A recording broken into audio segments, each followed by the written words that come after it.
Shut up and sit down. Bharat America संबंध पर निबंध निबंध नंबर 1। विश्व की राजनीतिक रंगमंच पर भारत और अमेरिका दो महान और सबसे बड़े जनतंत्री व्यवस्था वाले देश हैं। जनतंत्रवादी परंपराओं के पोषक होने के नाते दोनों का वर्चस्व भी विश्व में अत्यधिक महत्वपूर्ण माना जाता है। दोनों मानवतावादी और मिश्रित अर्थव्यवस्था पर भी विश्वास रखते हैं। विश्व शांति के इच्छुक और उपासक है।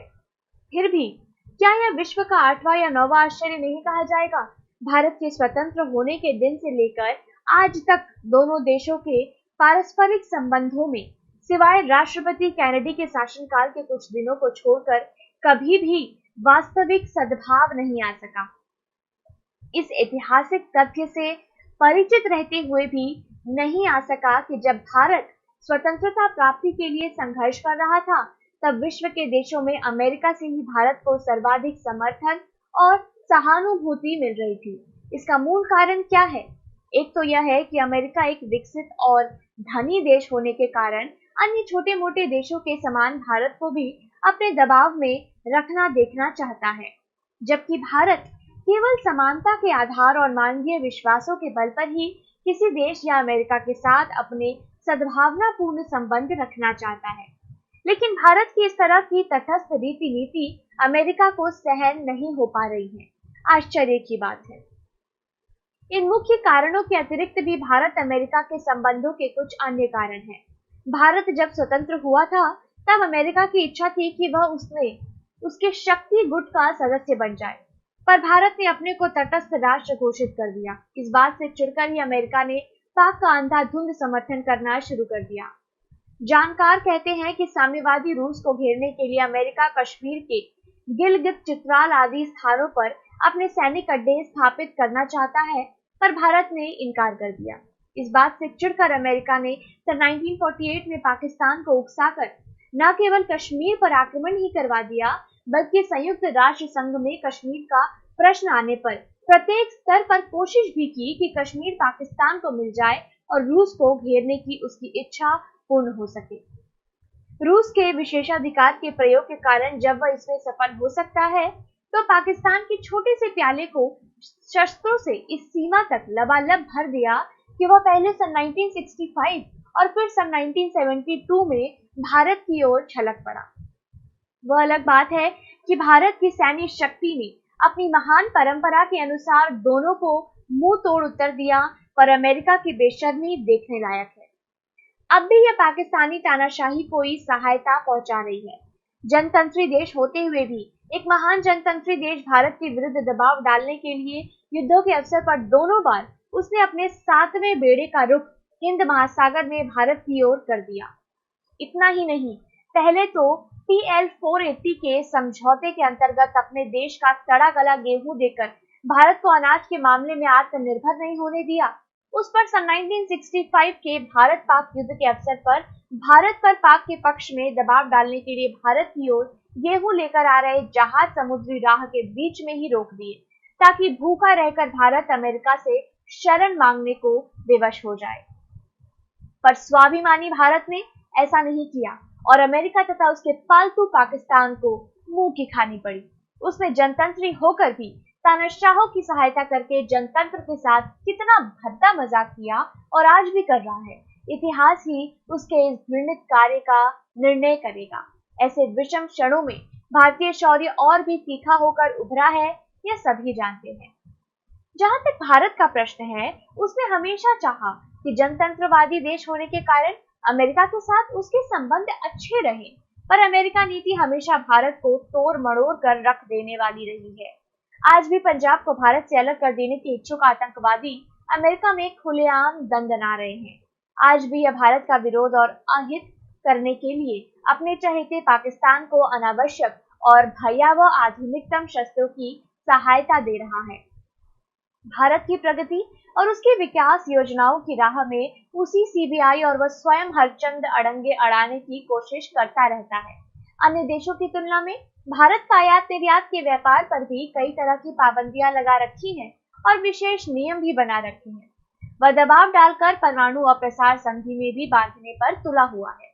ऐसी स्थिति में भला संबंधों में वास्तविक सुधार आकर सद्भावनापूर्ण वातावरण बन भी कैसे सकता है। ऊपर संबंध उतने बुरे नहीं लगते।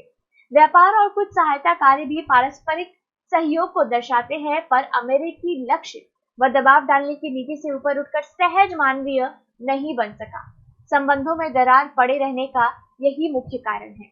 निश्चय ही यह अत्यंत दुखद स्थिति है। संबंध सुधार के लिए विशुद्ध मानवतावादी उदार दृष्टिकोण की आवश्यकता हुआ करती है। अमेरिकी दृष्टिकोण जब तक निहित स्वार्थी और यतीम मनोवृत्तियों वाला रहता है, तब तक ये संबंध घिसटते घिसटते चलते रहेंगे, विशेष कुछ नहीं होगा। इसके लिए पहले अमेरिका को ही करनी होगी, उसे ही आगे बढ़कर विशुद्ध मानवीय दृष्टिकोण अपनाने की आवश्यकता है। तभी विश्व के दो महान जनतंत्र सच्चे मित्र एवं सहयोगी बन सकते हैं। भारत अमेरिका संबंध पर निबंध नंबर 2। भारत और अमेरिका शासन व्यवस्था की दृष्टि से दोनों अपने आप को जनतंत्री व्यवस्था वाले देश मानते हैं। दोनों संसार के सबसे बड़े जनतंत्र है भी। फिर जाने क्या बात है कि भारत के स्वतंत्र होने के बाद से लेकर आज तक दोनों देशों में वास्तविक और यथार्थ के धरातल पर संबंध अच्छे तो क्या कभी सामान्य भी नहीं हो सके। दोनों मात्र औपचारिकता का निर्वाह ही अधिक से अधिक करते आ रहे हैं। एक ऐतिहासिक तथ्य यह भी है कि भारत जब स्वतंत्रता पाने के लिए संघर्ष कर रहा था, उन दिनों इस अमेरिका सरकार और जनता का हार्दिक समर्थन प्राप्त हुआ करता था। लेकिन स्वतंत्रता प्राप्ति के बाद स्थिति वैसी भी नहीं बनी रह सकी। यह भी एक स्पष्ट ऐतिहासिक तथ्य है।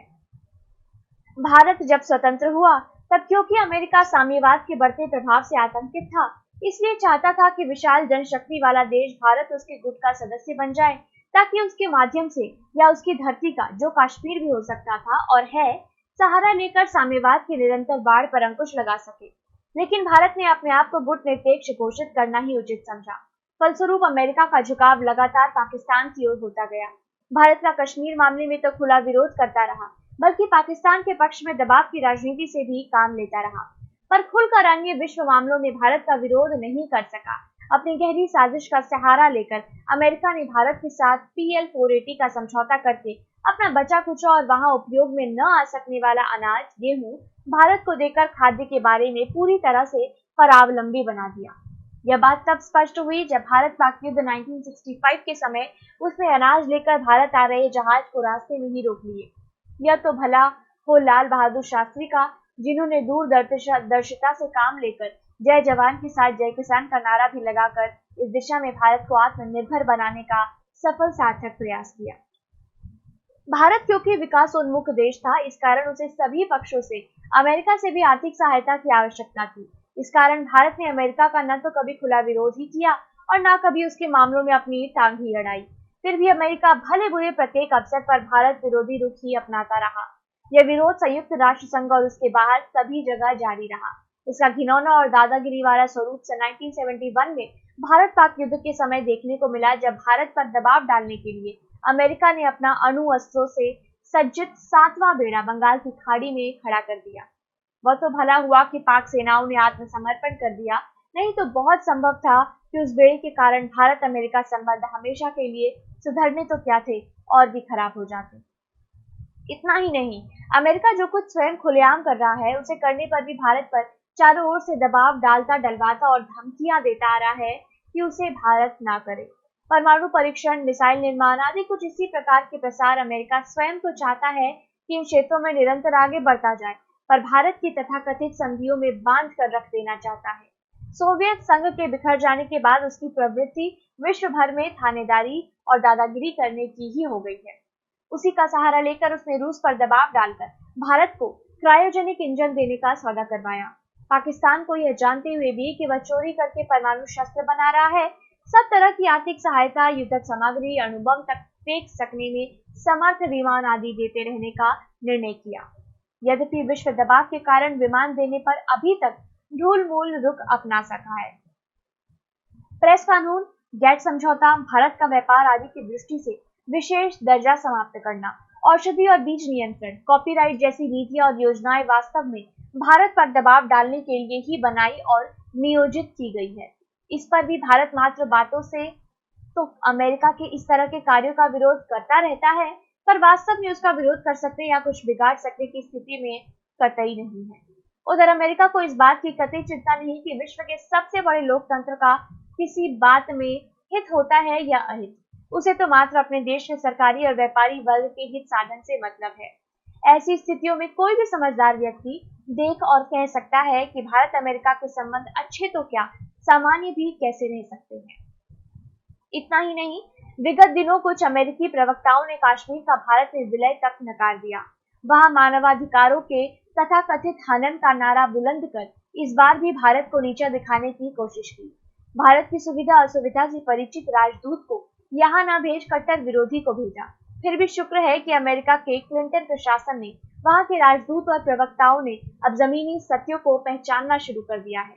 आशा की जा सकती है कि अब जल्दी ही दोनों देशों के संबंध में सुधार आने लगेगा।